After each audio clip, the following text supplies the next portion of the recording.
Hallo, wij zijn Brian en Anton. we gaan vandaag gewichten herleiden met een tabel. We hebben 1 gram. We zetten 1 gram onder de gram. En we vullen aan tot aan de kilogram. En dan krijgen we 0,001 kilogram. En dan wordt kilogram onze eenheid.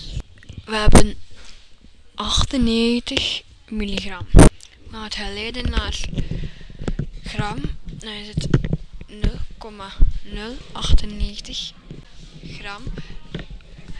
Dan gaan de eenheden naar de gram. We hebben 99 kilogram. We schrijven de 99 kilogram onder de kilo. We herleiden het tot ton. Dan krijgen we 0,099 ton. En dan wordt het ton eenheden.